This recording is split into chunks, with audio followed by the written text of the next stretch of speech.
Dumating kami sa Boracay na umaasang maisasalba pa ang natitira. Iyon ang sinabi niya nang i-book niya ang hotel.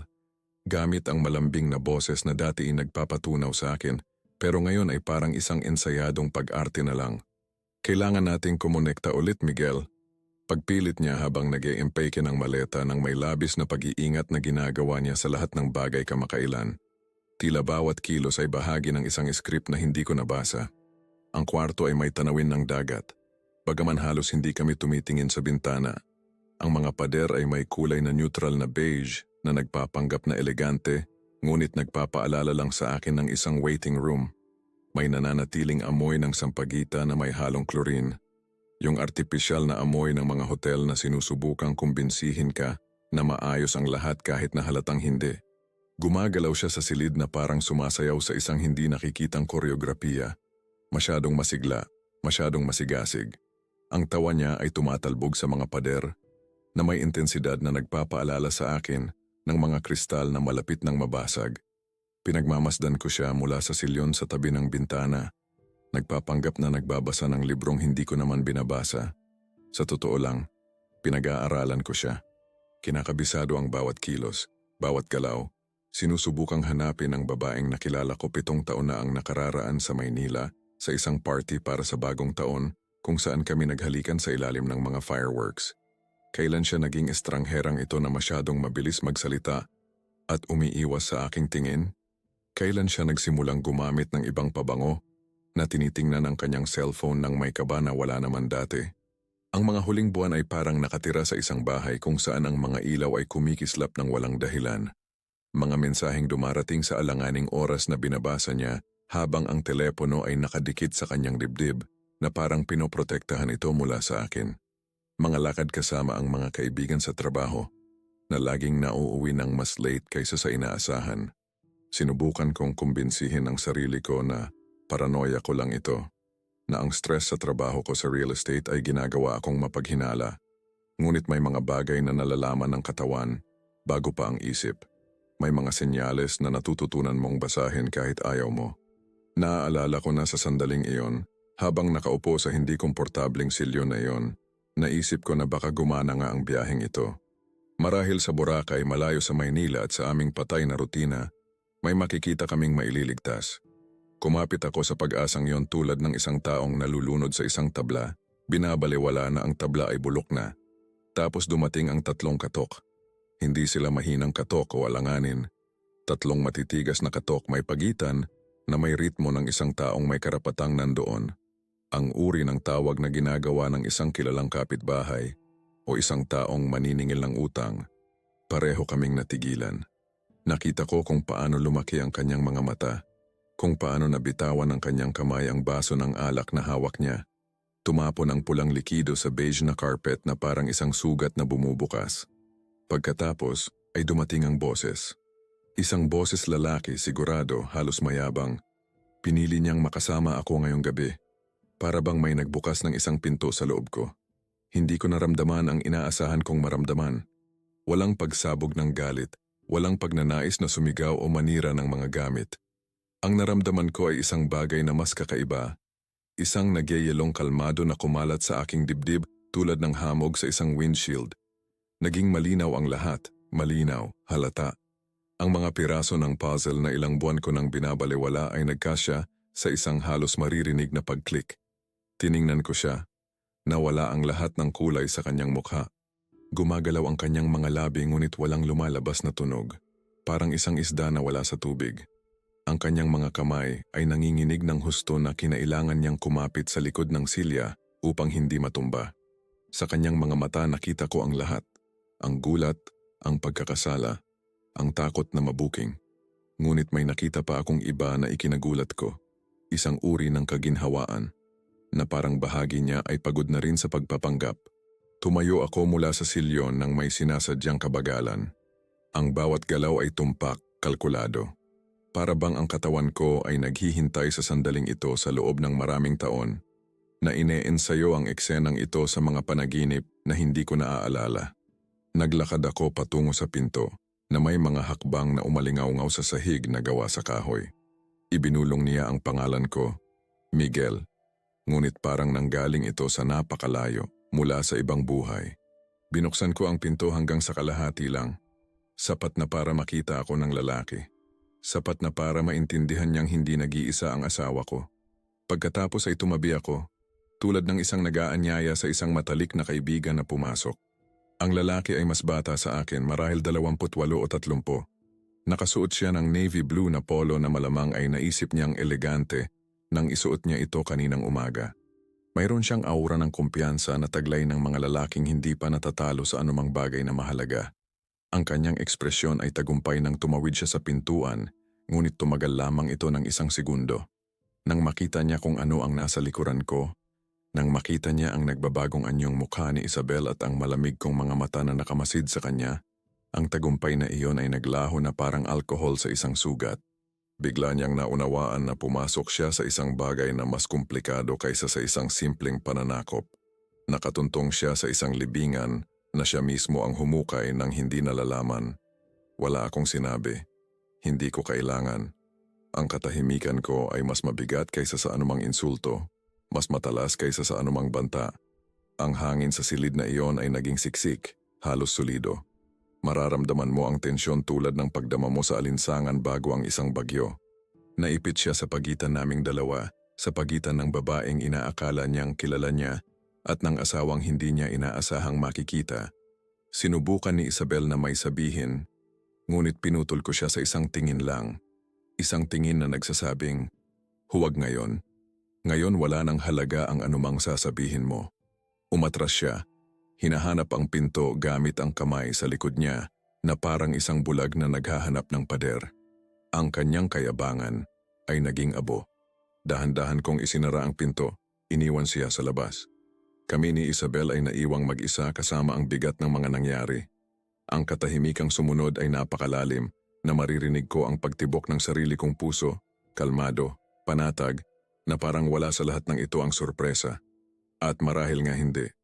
Marahil ay ilang buwan na akong naghahanda para sa sandaling ito nang hindi ko namamalayan. Umupo ulit ako sa silyon.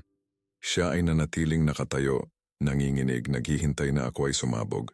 Ngunit hindi na ako ang lalaking kilala niya, ang magmamakaawa para sa mga paliwanag o hihingi ng pangalawang pagkakataon. May namatay sa akin sa 3 katok na iyon sa pinto at may bagong ipinanganak sa katahimikang sumunod. Sinubukan ng lalaki na sabihin ang pangalan ko. O baka sinubukan niyang sabihin ang sa kanya. Hindi ako sigurado dahil natunaw ang mga salita bago pa man mabuo, tulad ng asukal sa kumukulong tubig. Nanatili siyang nakatayo doon sa kabilang panig ng pinto na kasasara ko lang at ramdam ko ang presensya niya sa kabilang banda ng kahoy tulad ng pagdama mo sa init ng isang namatay na apoy. Sa loob ng ilang walang katapusang segundo, wala sa amin ang gumalaw. Siya ay nanatiling nagyayelo sa tabi ng silya. Ako ay nanatiling nakaupo ng may kalmado na ikinagulat ko mismo. Ang katotohanan ay isang kakaibang bagay. Maaari itong nasa harap mo sa loob ng maraming buwan, kahit na taon, at hindi mo ito makikita dahil ayaw mong makita. Ngunit kapag sa wakas ay nagpasya itong magpakita, ginagawa ito ng biglaan, walang awa, tulad ng isang taong binubuksan ang lahat ng ilaw sa isang madilim na silid. At naroon ako sa gitna ng nakakabulag na liwanag na yon, na malinaw na nakikita ang bawat kasinungalingan, bawat dahilan, bawat mag-o-overtime ako sa trabaho na ang ibig sabihin pala ay makakasama ko siya. May mga senyales sa lahat ng dako. Paano ko hindi nakita? Ang bagong pabango na lumitaw sa kanyang mesa 4 na buwan na ang nakalipas. Ang mga tawag na pinapatay niya kapag pumapasok ako sa silid. Ang mga gabi na umuuwi siyang may basang buhok at ang dahilan ay nagpunta siya sa gym. Gayong alam kong 2 oras nang sarado ang gym. Ang mga katapusan ng linggo na ginugol niya, kasama ang kanyang kapatid na babae sa Cebu, gayong ang kanyang kapatid ay matagal nang nakatira sa Amerika. Naging isa ako sa mga lalaking nakikita mo sa mga pelikula at iniisip mong, ang tanga, paano niya hindi napapansin? Ngunit ang totoo ay kapag mahal mo ang isang tao, o kapag naniniwala kang mahal mo ang isang tao, ang iyong utak ay gumagawa ng hindi ka panipaniwalang mga pagsisikap upang bigyang katwiran ang hindi makatwiran. Kinukumbinsi mo ang iyong sarili na nag-o-overreact ka, na paranoid ka, na kung talagang mayroong isang bagay, malalaman mo. Ngunit alam ko, matagal ko nang alam. Ang pag-alam at pagtanggap lang ay dalawang magkaibang bagay. Nagsimula siyang umiyak. Hindi isang dramatikong pag-iyak sa telenovela, kundi yung tahimik na pag-iyak na mas masahol pa dahil ito ay totoo. Tumutulo ang mga luha sa kanyang mga pisngi na nagiiwan ng mga itim na bakas ng maskara. Nanginginig ang kanyang mga balikat. Itinakip niya ang kanyang mga kamay sa mukha na parang gustong magtago sa akin, sa kanyang sarili, sa mga nangyari. "Miguel," sabi niya sa wakas sa basag na boses. "Miguel, pakiusap, hayaan mo akong magpaliwanag." Tiningnan ko siya. Talagang tiningnan ko siya, marahil sa unang pagkakataon sa loob ng maraming buwan. At napagtanto ko na hindi ko nakilala ang babaeng nasa harapan ko. Ito ba ang parehong tao na pinakasalan ko sa San Agustin Church? Ang siyang umiyak sa tuwa nang hilingin kong maging asawa ko siya sa harap ng lawa sa Tagaytay? Ang nangako sa akin na sasamahan ako sa hirap at ginhawa, sa kalusugan at karamdaman? O baka hindi siya nagbago? Baka lagi na siyang ganito at ako lang ang masyadong in love, masyadong nabulag sa gusto kong makita, kaya hindi ko nakita kung ano talaga siya. Wala nang dapat ipaliwanag, sabi ko. Ang boses ko ay kakaiba kahit sa akin. Masyadong kalmado, masyadong kontrolado. Naintindihan ko na ang lahat ng perpekto. Hindi mo naiintindihan. Pagpilit niya habang humahakbang palapit sa akin. Hindi ito ang iniisip mo. Siya, niloko niya ako. Sinabi niya sa akin na alam mo, na pumayag ka, na nagpasya tayong maghiwalay at na, tama na, pinutol ko siya, itinaas ang isang kamay. Pakiusap, tama na. Huwag mo nang insultuhin ang talino ko nang higit pa sa nagawa mo na. Tumahimik siya. Ang kanyang mga labi ay gumagalaw pa rin ngunit walang tunog na lumalabas. Parang nanonood ng isang taong sinusubukang huminga sa ilalim ng tubig. Tumayo ako mula sa silyon at lumakad patungo sa bintana. Sa labas kumikinang ang Boracay sa mga ilaw nito sa gabi. Ang mga ilaw sa beach, ang itim na dagat na umaabot sa abot tanaw, ang buhay ng iba na nagpapatuloy habang ang sa akin ay gumuho. May naririnig akong musika sa malayo. Tawanan ng mga turista na nag-e-enjoy sa kanilang bakasyon nang hindi nalalaman na ilang metro lang ang layo. Sa isang silid ng hotel na amoy pekeng sampagita, isang kasal ang katatapos lang mamatay. Gaano katagal? Tanong ko nang hindi lumingon sa kanya. Katahimikan. Gaano katagal ka nang nakikipagtalik sa kanya? Miguel, sagutin mo ang tanong. Ang tono ko ay kalmado pa rin. Ngunit may isang bagay dito na nagpaatras sa kanya. 6 na buwan. Pabulong niyang sabi sa wakay. 6 na buwan. Kalahating taon ng kasinungalingan.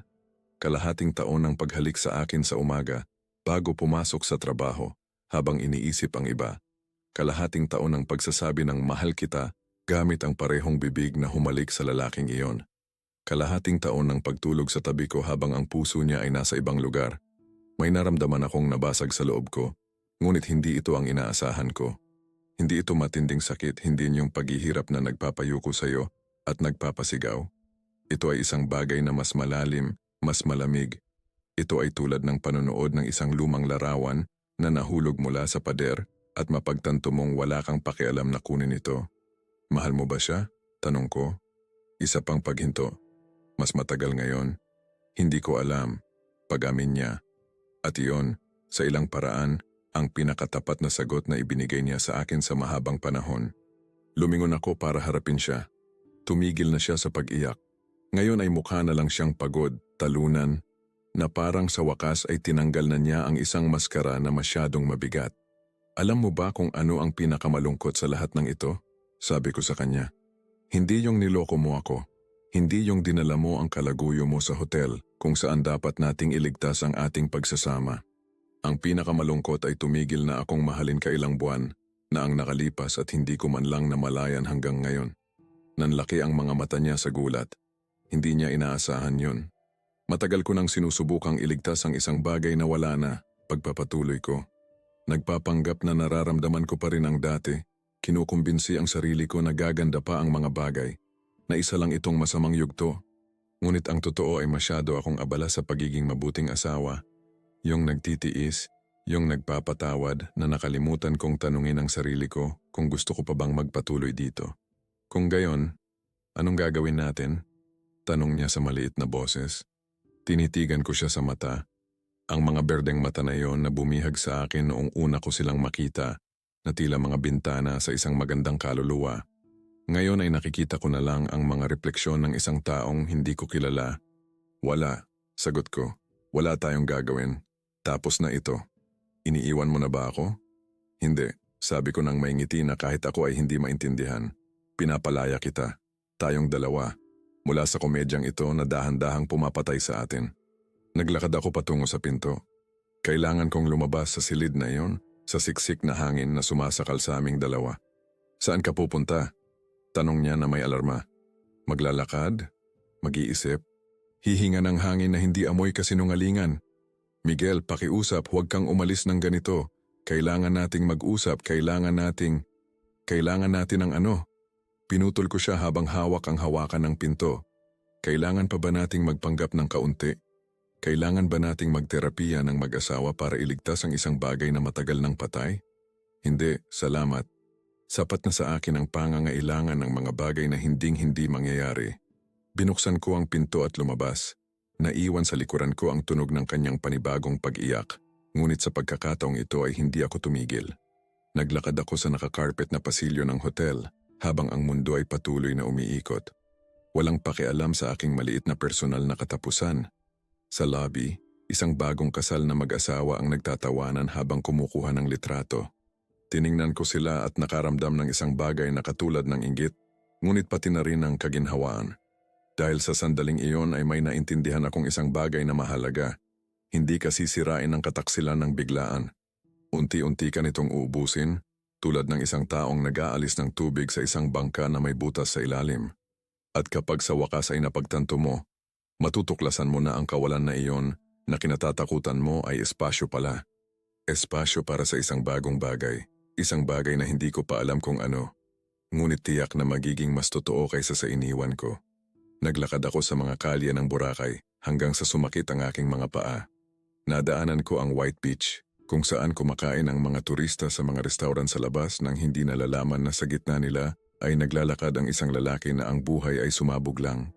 Nakita ko ang mga nagtitinda ng prutas na may mga basket sa kanilang mga ulo, ang mga street performer na gumagawa ng kanilang mga trick para sa mga bisita, ang mga mag-asawang magkahawak kamay na naglalakad sa tabing dagat.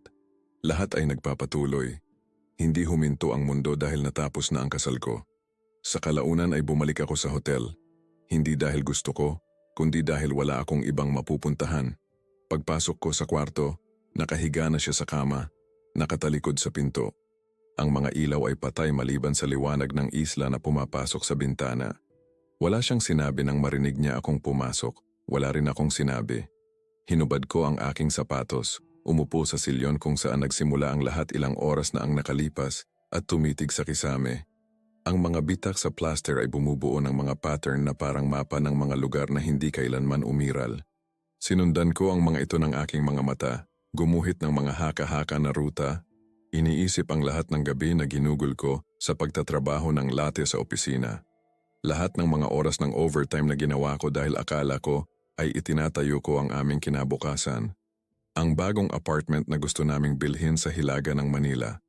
Ang mga bakasyon sa Europa na pinlano namin para sa aming ika-10 anibersaryo. Ang mga anak na balang araw ay magkakaroon kami.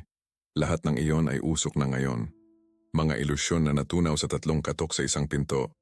Naririnig ko ang kanyang paghinga. Irregular, putol-putol, ang uri ng paghinga ng isang taong nagpapanggap na natutulog ngunit hindi makatulog. Naisip ko kung ano ang iniisip niya. Nakakaramdam ba siya ng pagkakasala, pagsisisi, o takot lang sa kung ano ang susunod na mangyayari? Marahil ay iniisip niya siya, ang lalaking nakapolo na tumakas na parang duwag ng mapagtanto niyang ang asawa ay hindi isang abstract na hadlang, kundi isang tunay na tao. Nagulat akong mapagtanto na hindi ako nakakaramdam ng selos. Walang galit sa kanya, hindi ko gustong saktan siya o hiyain. Kakaiba.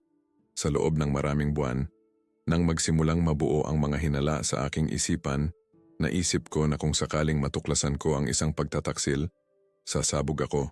Na magkakaroon ng karahasan, sigawan, mga dramatikong eksena. Ngunit ngayong narito na ako sa mata ng bagyo, nakakaramdam lamang ako ng isang nagyeyelong kalmado. Isang kalinawan na humihiwa na parang scalpel. Ang air conditioner ay umuugong sa background. Pinupuno ang katahimikan ng mekanikal nitong ingay. artipisyal. Tulad ng lahat sa silid na iyon. Tulad ng lahat sa aming pagsasama sa mga huling buwan. Pag-arte, mga pagtatanghal.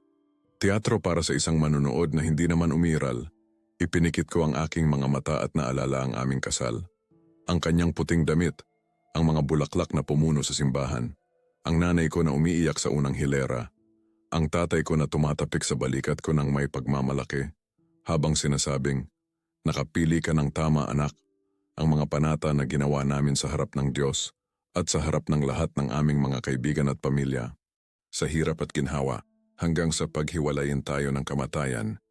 Walang nagsasabi sa iyo na minsan ang pagkamatay ng isang kasal ay hindi isang kaganapan, kundi isang proseso. Isang mabagal na pagkabulok na binabaliwala mo dahil ayaw mong maamoy ang nabubulok. Tinatabunan mo ang iyong ilong ng pabango, ng mga plano sa katapusan ng linggo, ng mga romantikong pagtakas sa mga resort. Ngunit naroon pa rin ang nabubulok, lumalaki, lumalawak, hanggang sa hindi mo na maaring magpanggap na wala ito. Minulat ko ang aking mga mata at nakita ang aking refleksyon sa salamin ng aparador. Isang 35 taong gulang na lalaki na may mga eye bags, medyo magulo ang buhok. May mga kulubot na hindi ko naaalala na mayroon ako 1 taon na ang nakalipas. Kailan ako tumanda ng ganito? Kailan naging mukha ng isang estranghero ang mukha ko? Tumayo ako at lumapit sa salamin. Pinag-aralan ko ang sarili ko. Ang lalaking ito sa harap ko ay hindi mahina. Hindi siya sira. Gising siya. Sa unang pagkakataon sa mahabang panahon, siya ay ganap na gising. At kasabay ng kaliwanagang iyon, ay dumating ang isang pag-unawa na nagpalamig sa aking dugo. Hindi ko kailangang maghiganti sa kanya para saktan siya. Ang kanyang sariling konsensya ang gagawa ng trabahong iyon nang mas mahusay kaysa sa anumang magagawa ko. Ngunit may iba pa. Isang ideya na nagsisimulang mabuo sa aking isipan, tulad ng hamog na nagiging yelo. Kung gusto niya ng teatro, bibigyan ko siya ng pagtatanghal ng kanyang buhay. Hindi sa pamamagitan ng karahasan, hindi sa pamamagitan ng mga insulto o iskandalo, kundi sa isang bagay na mas mapanira, ang katotohanan na nakalantad sa paraang hindi niya matatakasan. Isang katotohanan na hahabol sa kanya, napipilit sa kanya na makita ang kanyang sarili sa salamin nang walang mga filter o dahilan. Bumalik ako sa silyon. Ang plano ay nabubuo ng kusa, na parang naroroon na ito sa lahat ng oras na naghihintay na matuklasan ko. Naisip ko ang kanyang kalaguyo, ang lalaking iyon na marahil ngayon ay nasa sarili niyang silid. Marahil ay nakakaramdam ng pagkakasala, marahil hindi. Naisip ko kung paano nila pinag-ugnay ang katapusan ng linggo na ito, ang mga pag-uusap na dapat ay mayroon sila, ang mga kasinungalingan na sinabi niya sa kanya at na pinaniwalaan o gustong paniwalaan ni Isabel. Kinuha ko ang aking cellphone. Mayroon akong ilang mga mensahe mula sa aking kapatid na nagtatanong kung kamusta ang biyahe. Binaliwala ko ang mga iyon. Binuksan ko ang app kung saan ko itinatago ang mga backup ng aming mga mensahe. Sinimulan kong gawin ito 3 buwan na ang nakalipas, nang ang mga hinala ay naging masyadong malakas upang baliwalain. Hindi ito mahirap. Hindi niya kailanman pinalitan ang kanyang password, palaging petsa ng aming anibersaryo. Napangiti ako ng mapait sa kabalintunaan. Naroon sila, daan-daang mga mensahe sa pagitan niya at ni Anton. Iyon pala ang pangalan niya, Anton. Isang karaniwang pangalan, madaling makalimutan. Binasa ko sila ng dahan-dahan, pinipilit ang sarili ko na iproseso ang bawat salita. Ito ay tulad ng pagbabasa ng isang nobela tungkol sa aking sariling buhay na isinulat ng ibang tao. May mga matatamis na mensahe, mga pangako, mga plano. Mayroon ding mga mensahe kung saan pinag-uusapan nila ako, kung saan ako ang problema, ang hadlang, ang lalaking hindi siya naiintindihan. Sa isa sa mga mensahe, ikinuwento niya sa kanya na ako ang nagmungkahi ng biyaheng ito sa Boracay. Magiging perpekto ito, sulat niya. 3 araw na magkasama. Sasabihin ko sa kanya na pupunta ako para makasama ang kapatid ko, pero makakasama kita. Maliban na lang na ang mga bagay ay hindi nangyari ayon sa kanyang plano. May pumalya. Marahil ay nainip si Anton. Marahil ay binigyan siya ni Isabel ng magkasalungat na senyales. O marahil ay isa lang siyang tanga na hindi mapigilan ang tukso na gumawa ng isang dramatikong kilos na kumatok sa pinto at angkinin ang itinuturing niyang kanya. Itinago ko ang telepono. Nasa akin na ang lahat ng kailangan ko. Mga ebidensya, mga petsa, mga pag-uusap na akala niya ay nabura na ngunit nabubuhay sa digital cloud, immortal at nagpapatunay ng pagkakasala. Tiningnan ko siyang natutulog o nagpapanggap na natutulog. Ang kanyang likod ay tumataas at bumababa sa bawat paghinga. Ang itim na buhok na nakakalat sa puting unan. Minahal ko ang buhok na iyon. Minahal ko ang bawat pulgada ng babaeng nakahiga doon. O baka hindi ko talaga siya minahal. Baka minahal ko lang ang ideya niya, ang proyeksyon ng gusto kong maging siya. Ang pag-ibig, na pagtanto ko, ay isang komplikadong bagay. Hindi lang ito ang nararamdaman mo. Ito rin ang ginagawa mo sa nararamdaman mo. At siya ay gumawa ng isang pagpili. Pinili niya ang kilig, ang pakikipagsapalaran, ang panganib ng ipinagbabawal. Pinili niya si Anton at ang kanyang mga pangakong malamang na walang laman. Pinili niya rin ako, ngunit bilang panakipbutas lamang. Bilang plan B. Bilang ang matatag na asawa na nagbabayad ng mga bayarin habang ginagawa niya ang kanyang pantasya. Ngunit ngayon ay nakalabas na ang mga baraha sa mesa at hawak ko ang nanalong kamay. Bukas ng umaga naisip ko sasabihin ko sa kanya na nagpareserba ako ng pribadong silid-kainan ng hotel para sa isang espesyal na almusal. Isang huling pagkakataon upang mag-usap, sasabihin ko sa kanya, para magpasya kung ano ang gagawin sa atin. Papayag siya, guminhawa.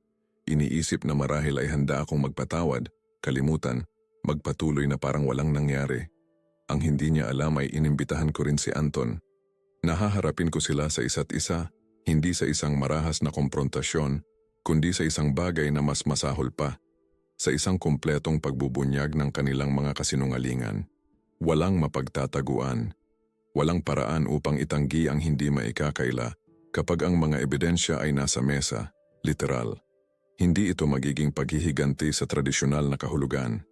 Ito ay magiging katarungan. Ito ay hahayaan silang makita kung sino talaga sila kapag walang ibang nakatingin. At pagkatapos simpleng aalis ako. Iiwan ko sila sa bigat ng kanilang sariling mga aksyon, sa pagiging hindi komportable na magkasama silang dalawa nang walang pampalasa ng ipinagbabawal na siyang nagpasaya sa kanilang pag-iibigan. Dahil iyon ang katotohanan na hindi nila naiintindihan.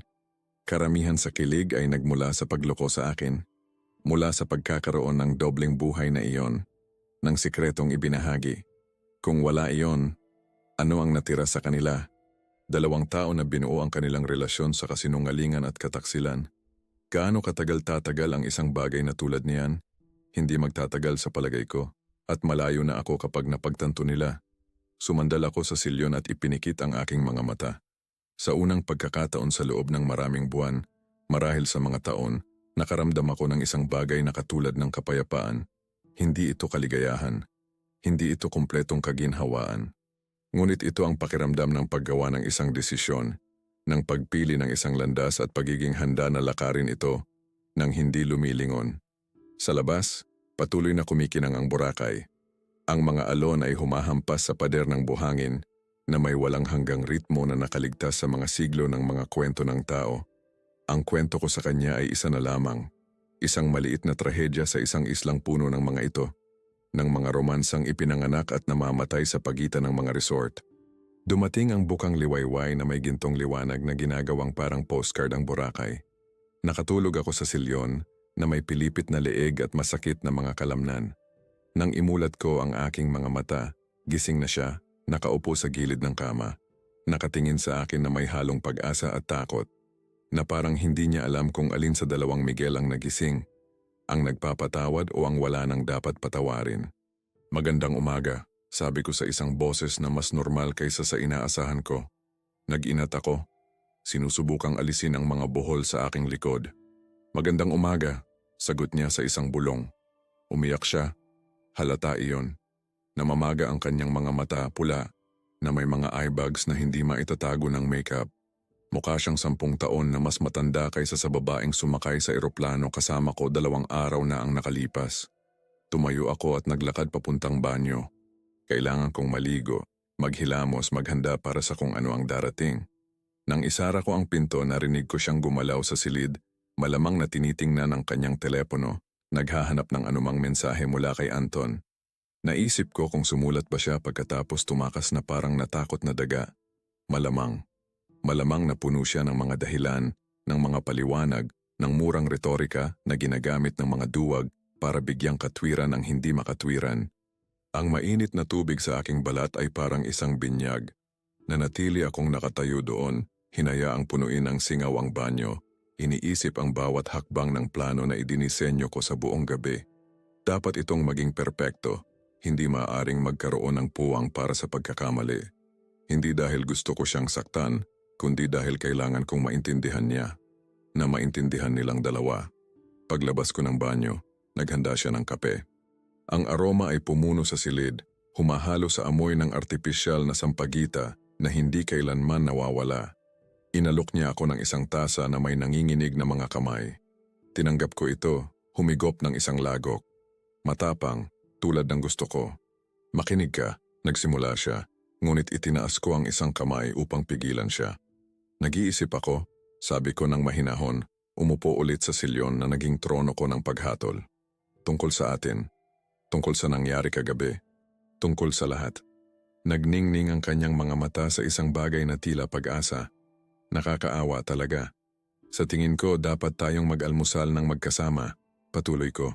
Sa pribadong silid kainan ng hotel. Mag-usap ng mahinahon, walang mga pagkaantala. Magpasya kung ano ang gagawin dito. Talaga? Tanong niya. At ang pasasalamat sa kanyang boses ay halos nakaramdam sa akin ng pagkakasala. Halos. Miguel, salamat. Salamat sa pagbibigay sa akin ng pagkakataon na ipaliwanag na nagpareserba ako para sa 10:00. Pinutol ko siya. Sa tingin ko kailangan natin ang espasyong ito, ang sandaling ito, para ilagay ang lahat ng baraha sa mesa. Tumango siya ng masigla, tulad ng isang bata na pinangakuan na pupunta sa parke.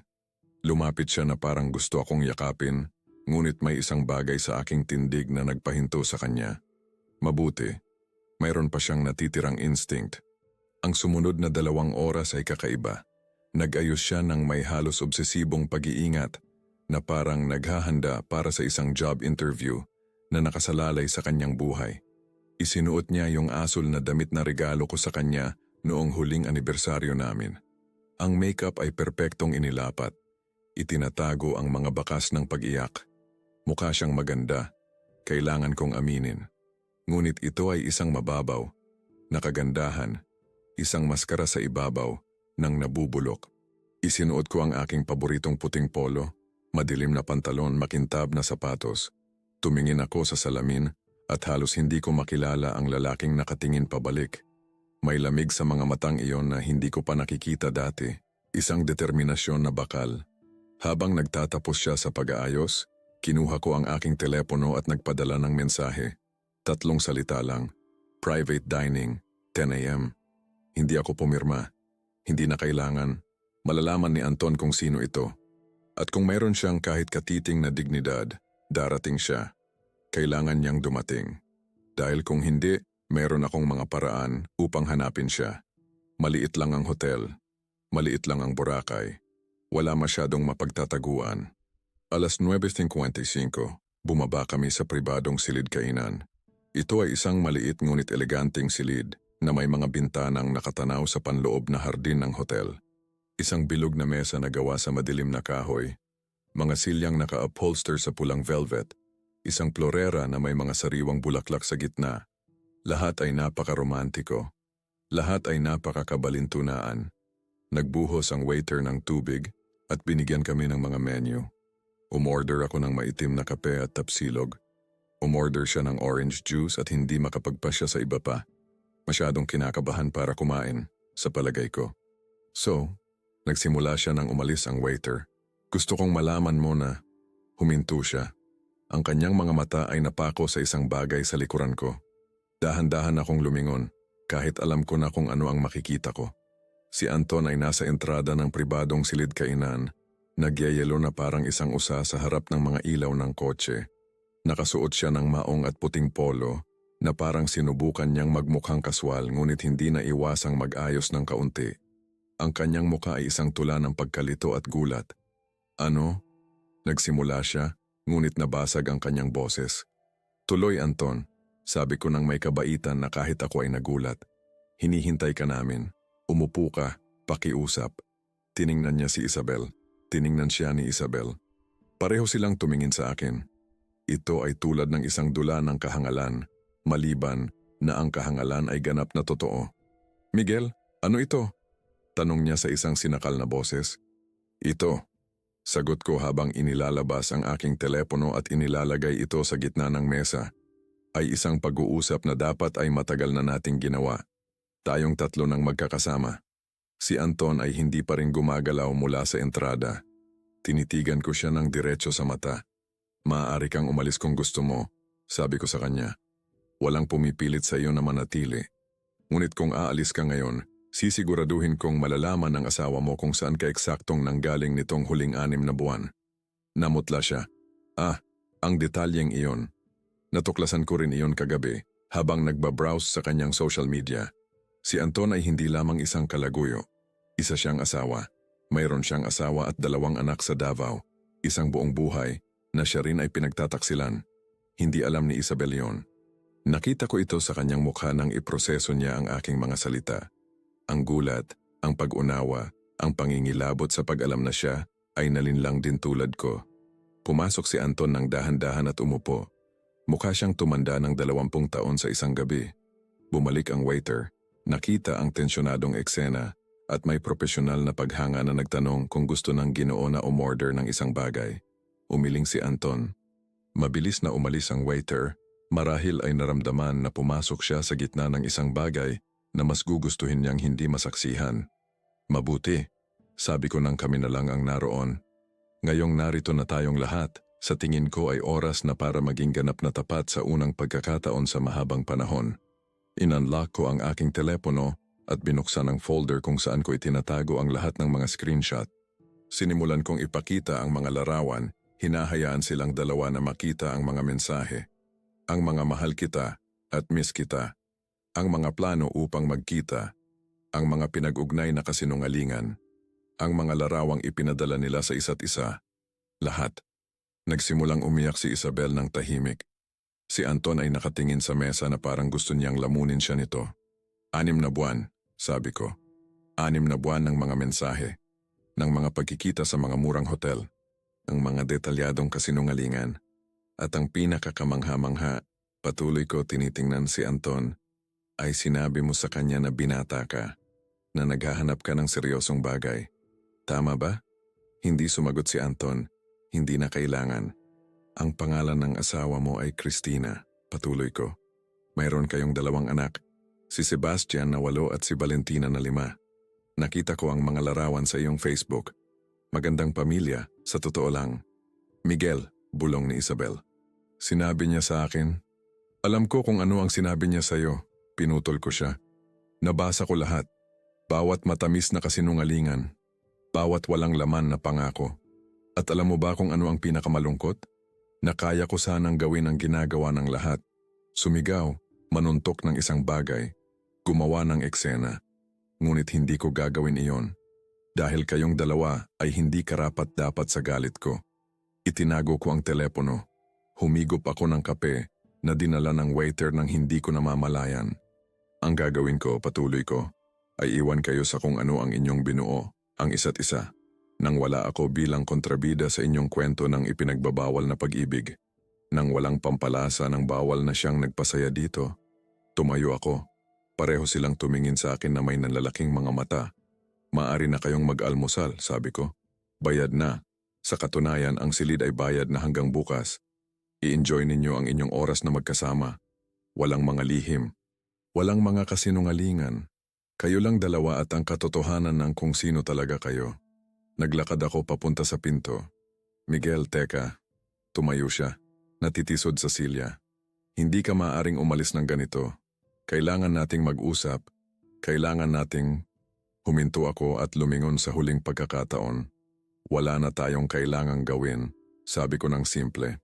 Ang ating kasal ay natapos kagabi sa 3 katok sa isang pinto. Ito, itinuro ko ang eksena, ay pagsasara lamang ng bilog. Naway magkaroon kayo ng magandang buhay. Seryoso, kayong dalawa. At umalis ako. Sa likuran ko narinig ko ang kanyang pag-iyak, ngunit sa pagkakataong ito ay hindi ko na ito problema. Tinawid ko ang lobby ng hotel, lumabas sa kalye kung saan ang araw ng Boracay ay sumisikat ng walang awa at hininga ang maalat na hangin ng dagat na parang ito ang unang pagkakataon na napuno ang aking mga baga.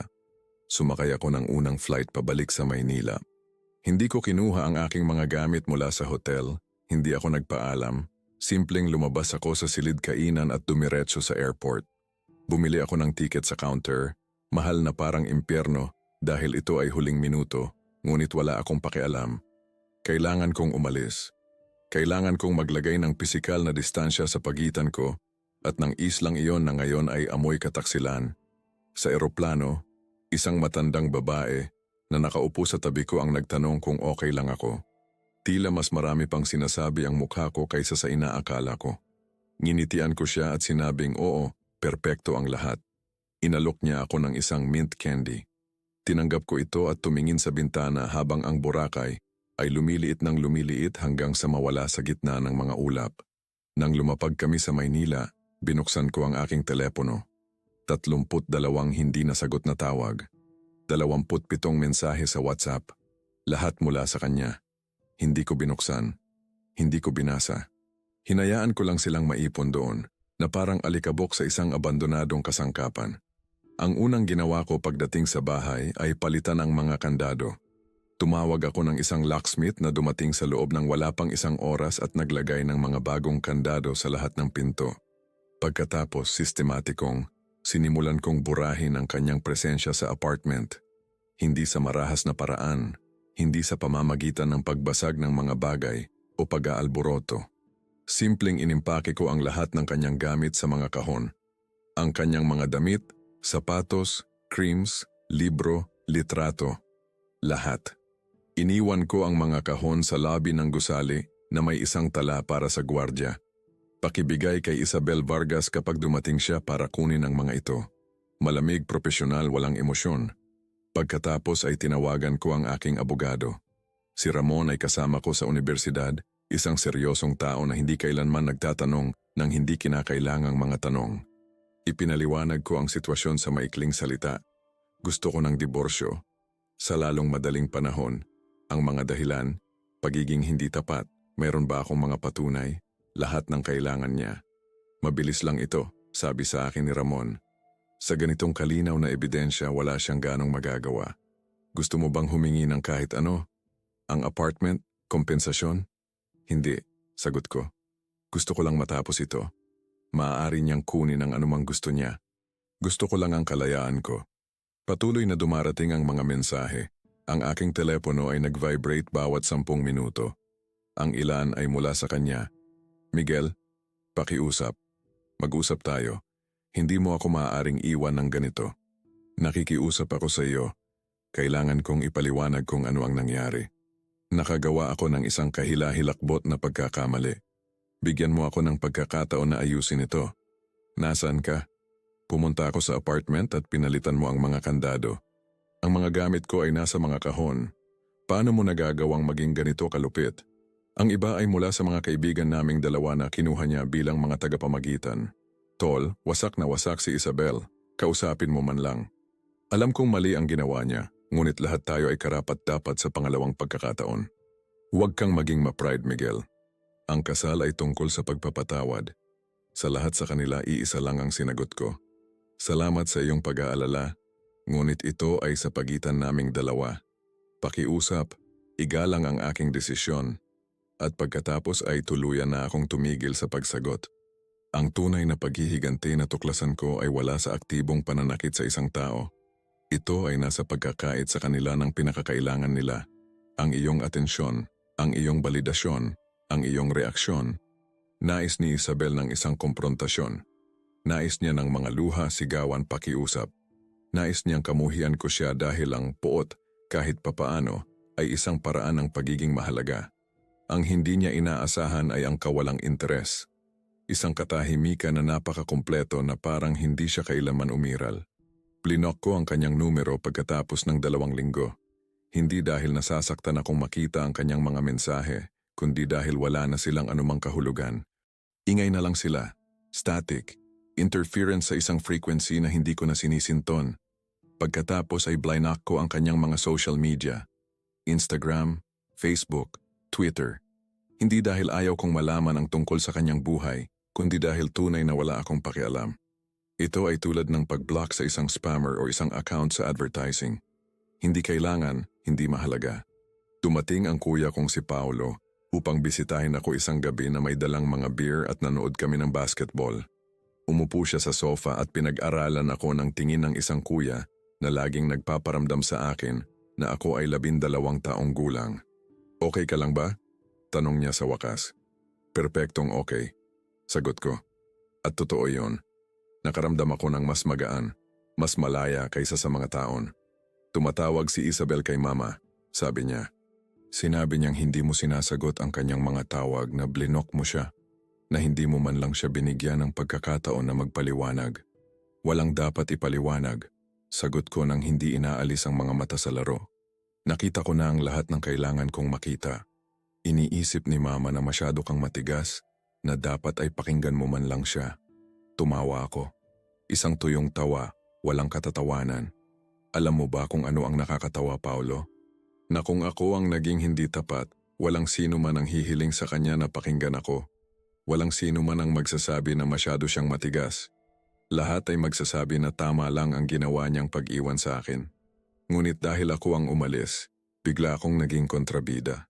Walang sinabi si Paolo. Uminom siya ng mahabang lagok ng kanyang beer.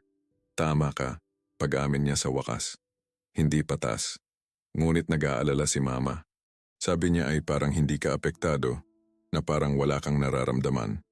At masama ba yon? Tanong ko. Dapat ba akong masira? Umiyak ng maraming buwan? Mawalan ng trabaho? Kalusugan? Katinuan dahil sa isang taong hindi ako sapat na nirespeto para maging tapat?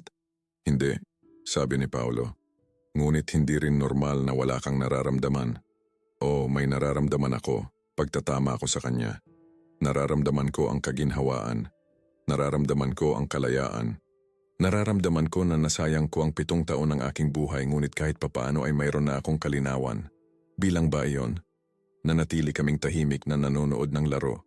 Ang Hinebra ay nananalo ng 2-0. Ang buhay ay nagpatuloy sa normal nitong takbo para sa lahat maliban kay Isabel. Nananatiling nakakulong sa sandaling gumuho ang lahat. 3 linggo pagkatapos ng almusal sa Boracay, nakatanggap ako ng isang email mula sa isang address na hindi ko nakilala. Galing kay Anton. Ang mensahe ay maikli, halos duwag sa kaiklian nito. Miguel, alam kong wala kang anumang dahilan para pakinggan ako, ngunit kailangan mong malaman na hindi ko intensyon na saktan ka. Hindi na kami magkasama ni Isabel. Hindi niya malampasan ang nangyari. Ako rin ay hindi. Nalaman ng asawa ko ang lahat. Nasa proseso na rin ako ng diborsyo. Gusto ko lang sabihin sa iyo na tama ka. Nang walang sikreto, nang walang adrenaline, nang ipinagbabawal, walang natira. Pasensya na. Para sa lahat. Binasa ko ang mensahe ng 2 beses. Pagkatapos ay binura ko ito. Hindi ako sumagot. Walang dapat sabihin. Ang kanyang paghingi ng tawad ay walang binago, walang inayos. Isa lamang siyang lalaki na sinusubukang gumaan ang pakiramdam sa kanyang sarili. Naghahanap ng pagpapatawad na wala akong interes na ibigay. Ngunit ang impormasyon ay kawili-wili. Si Isabel at Anton ay naghiwalay na. Siyempre naghiwalay sila. Paano sila hindi maghihiwalay? Ang kanilang buong relasyon ay binuo sa isang kasinungalingan. Nagsinungaling siya sa kanya tungkol sa kanyang katayuan sa pag-aasawa. Nagsinungaling siya sa akin. Pareho silang naglaro ng pagiging ibang tao, mga taong mas kapanapanabik, mas matapang, mas malaya kaysa sa tunay nilang pagkatao. At nang bumagsak ang mga maskara, nang makita nila ang isa't isa, natuklasan nilang wala namang laman doon. 2 makasariling tao lamang nananakit ng iba para sa kaunting murang kilig. Tinawagan ako ng aking abogado na may magandang balita. Tinanggap ni Isabel ang lahat ng mga tuntunin ng diborsyo. Wala siyang hiniling. Ang apartment, ang mga ipon, lahat ay mananatili kung ano ito. Bawat isa ay may kanya-kanya. Malinis, mabilis, mahusay. Bihirang makakita ako ng mga diborsyong ganito kasimple, komento ni Ramon. Karaniwan ay may mas maraming away, mas maraming drama. Alam niyang wala siyang ipaglalaban, sagot ko. At wala akong interes na patagalin pa ito ng higit sa kinakailangan. Dumating ang mga papeles isang maulan na Martes. Pinirmahan ko ang mga ito ng may parehong damdamin tulad ng pagpirma ng isang resibo ng pagbili. Walang seremonya, walang luha, walang malungkot na pagtingin sa aming mga larawan sa kasal na itinago ko na sa isang kahon sa bodega. Tanging ang aking lagda, malinaw at desidido, sa may tuldok na linya. Isang buwan pagkatapos ng araw na pinirmahan ko ang mga papeles ng diborsyo, sinabi sa akin ng aking nakababatang kapatid na babae na nakita niya si Isabel sa isang coffee shop sa Quezon City. Nag-iisa siya, umiinom ng kape at nakatingin sa kanyang telepono. Mukha siyang payat, nangangalumata. Sinubukan niyang makipag-ugnayan sa mata sa aking kapatid, ngunit binaliwala siya nito. Solidaridad ng pamilya, sa palagay ko. Masama ang itsura niya. Sabi ng kapatid ko na may kaunting awa sa kanyang boses. Yun lang ang nasagot ko. Hindi ako nakaramdam ng kasiyahan sa kanyang pagdurusa. Wala akong naramdaman. Siya ay naging isang anekdota, isang aral na natutunan, isang saradong kabanata ng isang aklat na naitabi ko na sa pinakamataas na istante ng aklatan. Ang buhay, natuklasan ko, ay nakakagulat na madaling muling buuin kapag inalis mo ang mga piraso na hindi nababagay. Nagsimula akong mag-gym. Binalikan ko ang mga libangan na inabandon ako noong kasal pa kami. Lumabas kasama ang mga kaibigan. Nag-solo trip ako sa La Union para sa isang weekend at hindi ko sinabi kahit kanino. Umupo ako sa beach sa madaling araw na may hawak na kape at hindi ko siya naisip kahit isang beses. Ang sakit, yung inaasahan ng lahat na mararamdaman ko, ay hindi dumating. O baka naramdaman ko na ito sa mga buwan bago ang Boracay. Noong alam ko ngunit ayaw kong malaman. Noong nakikita ko ngunit ayaw kong makita. Marahil ay nagluksa na ako habang ang bangkay ng aming kasal ay naglalakad pa rin at nagsasalita. At ngayong sa wakas ay patay na ito at nakalibing, naka-move on na ako. 6 na buwan ang lumipas, pinadala ako ng aking boss sa Boracay para sa trabaho. Isang bagong proyekto, isang mahalagang konstruksyon malapit sa beach. Nang makita ko ang pangalan ng isla sa itinerary, naramdaman ko, wala. Walang pagkabalisa, walang kaba. Walang paninikip ng dibdib na inaasahan mong maramdaman kapag bumalik ka sa lugar kung saan gumuho ang iyong buhay. Isa lamang itong destinasyon sa kalendaryo, tulad ng maaaring naging Cebu o Davao o anumang ibang lungsod.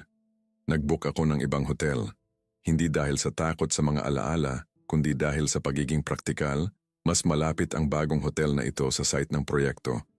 Ngunit sa gabi bago umalis habang nag-e-empake ng aking maleta, natagpuan ko ang aking sarili na iniisip ang katapusan ng linggo na iyon. Hindi may sakit, hindi may galit. Tanging may pag-usisa, tulad ng isang taong naaalala ang isang kakaibang panaginip na matagal nang nangyari. Tahimik ang paglipad. Nagbasa ako ng isang libro tungkol sa pamamahala ng proyekto.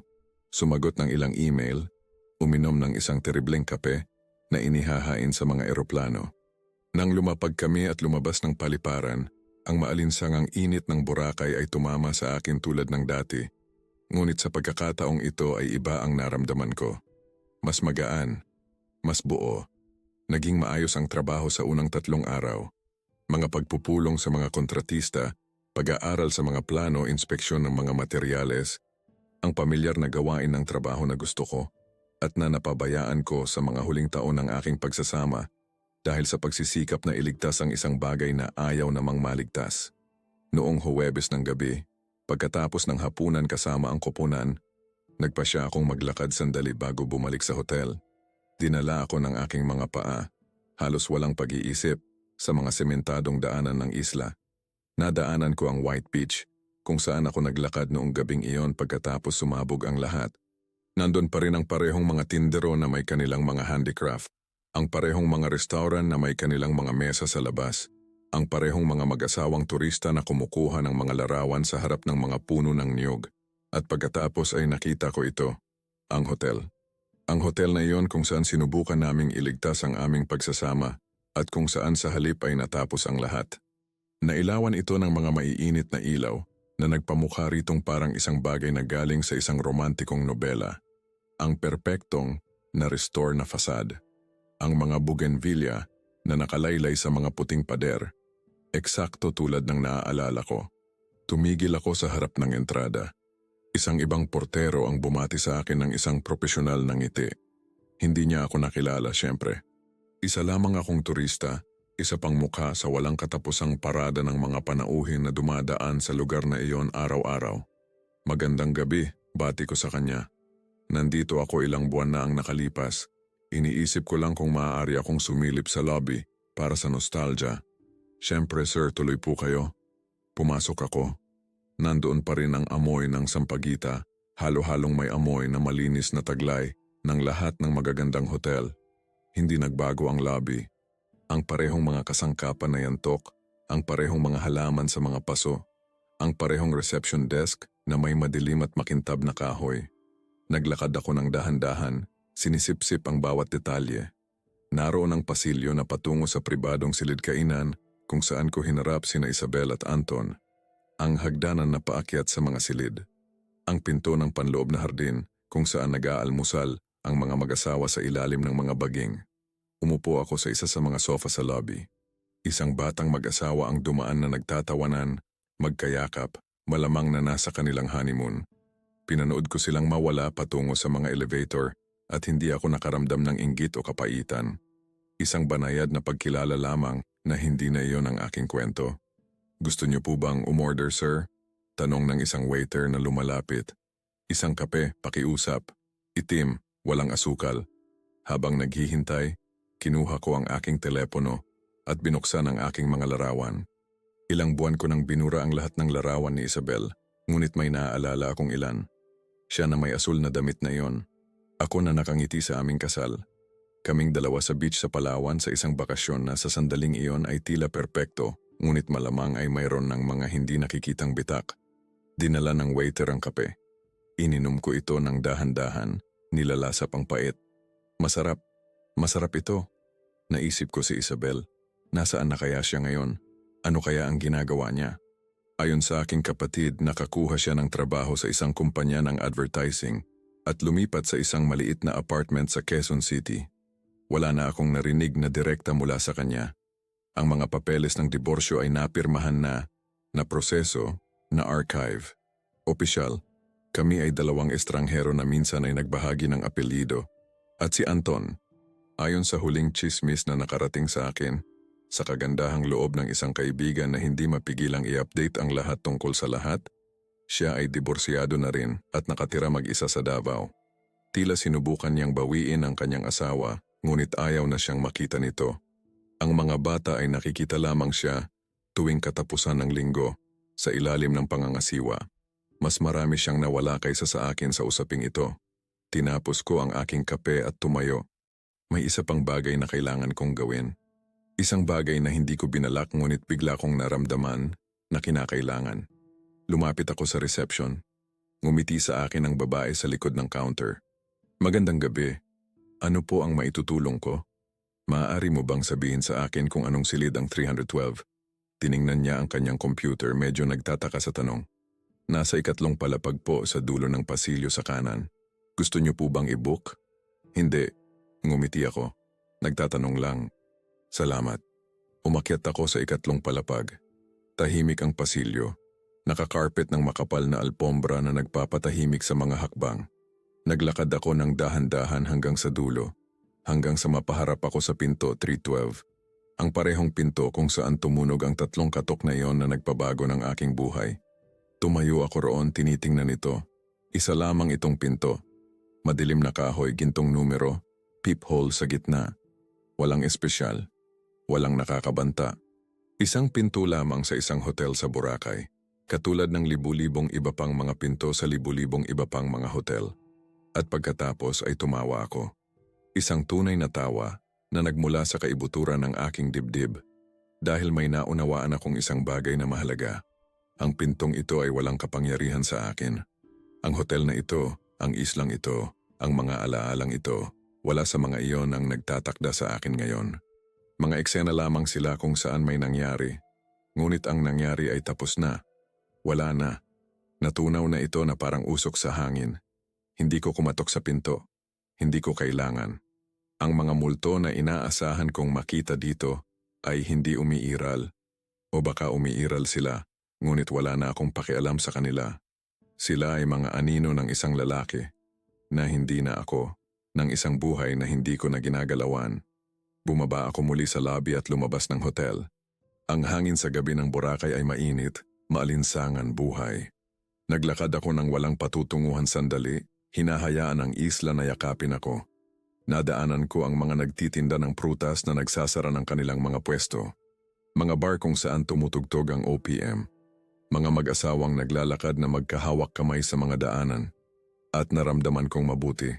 Higit pa sa mabuti. Naramdaman kong buo. Ang kataksilan ni Isabel, na pagtanto ko, ay isang regalo na nakabalat kayo. Pinalaya ako nito mula sa isang buhay na naging isang kasinungalingan. Pinilit ako nitong magising na makita ang aking sarili sa salamin ng walang mga filter, na tanungin kung sino talaga ako kapag huminto ako sa pagiging asawa ng isang tao. At nagustuhan ko ang sagot na nahanap ko. Isa akong lalaki na hindi nangangailangan ng paghihiganti dahil mayroon na siyang mas mahusay. Dignidad. Isa akong lalaki na hindi kumakapit sa nakaraan dahil masyado siyang abala sa pagbuo ng kanyang hinaharap. Isa akong lalaki na natutunan na ang pagmamahal sa sarili ay hindi pagiging makasarili. Ito ay pagkaligtas. Nakarating ako sa tabing dagat. Sumandal ako sa isang bato, tinitingnan ng mga alon na humahampas sa baybayin. Ang tunog ay hipnotiko, walang hanggan, walang pakialam sa maliliit na drama ng tao na nangyayari sa lungsod sa likuran ko. Kinuha ko ang aking telepono at nagsulat ng isang mensahe. Hindi para kay Isabel kundi para sa aking sarili. Sa isang tala na alam kong babasahin ko muli balang araw kapag kailangan kong maalala. Ngayon ay bumalik ako sa lugar kung saan natapos ang lahat. At napagtanto ko na walang natapos. Nagsimula lang ang isang bagay na bago. Isang bagay na mas mahusay. Isang bagay na akin. Hindi ako nagdadala ng sama ng loob dahil mabigat ang sama ng loob at gusto kong lumipad. Hindi ako nagdadala ng sakit dahil ginawa na ng sakit ang trabaho nito. Tinuruan ako kung sino ako kapag kinuha ang lahat sa akin. At kung sino ako, natuklasan ko, ay sapat na. Higit pa sa sapat. Malaya ako. Itinago ko ang telepono. Nagsimulang kulayan ng bukang liwayway ang langit ng mga kulay kahel at rosas. Hindi ako natulog ngunit hindi ako pagod. Buhay ako sa paraang hindi ko naramdaman sa loob ng maraming taon. Dahan-dahang gumising ang Boracay sa paligid ko. Mga mangingisda na naghahanda ng kanilang mga bangka. Mga panadero na nagbubukas ng kanilang mga negosyo. Mga batang naglalaro sa buhangin. Nagpatuloy ang buhay, hindi mapigilan. Maganda sa kanyang pang-araw-araw na gawain. At bahagi na ako muli ng buhay na iyon. Hindi bilang si Miguel na dumating dito 6 na buwan na ang nakalipas na may sirang pagsasama. Kundi bilang si Miguel na nagtayo sa mga guhong iyon ng isang bagay na bago. Isang bagay na matatag. Isang bagay na totoo. Nagsimula akong maglakad pabalik sa aking hotel. Mayroon akong pulong sa 8:00 at gusto kong maligo muna. Ngunit habang naglalakad ako, natagpuan ko ang aking sarili na nakangiti. Isang tunay na ngiti, walang kapaitan, walang kabalintunaan. Tanging purong kagalakan ng pagiging buhay, ng pagiging buo, ng pagiging malaya. Sa isang lugar sa islang ito, o sa iba pa, malamang na dinadala pa rin ni Isabel ang bigat ng kanyang ginawa. Malamang na sinusubukan pa rin ni Anton na bigyang katwiran ang kanyang mga desisyon. Ngunit hindi na iyon ang aking kwento. Ang aking kwento ay ito. Isang lalaki na natutunan na ang mga pagtatapos ay maaaring maging mga simula, na ang kataksilan ay maaaring maging paglaya. At kung minsan ang tila pinakamasamang araw ng iyong buhay, ay sa katunayan ang unang araw ng natitirang bahagi ng iyong buhay. Ganap na sumikat ang araw sa ibabaw ng dagat, ginto at makinang, na nangangako ng isang bagong araw. At tinanggap ko ito ng may bukas na mga braso, handa sa anumang darating. Dahil natutunan ko ang pinakamahalagang aral sa lahat, na ang pinakamagandang paghihiganti ay hindi ang sakta ng nanakit sa iyo. Ang pinakamagandang paghihiganti ay ang maging sobrang saya nang wala sila na makakalimutan mo nang kailangan mo palang maghiganti.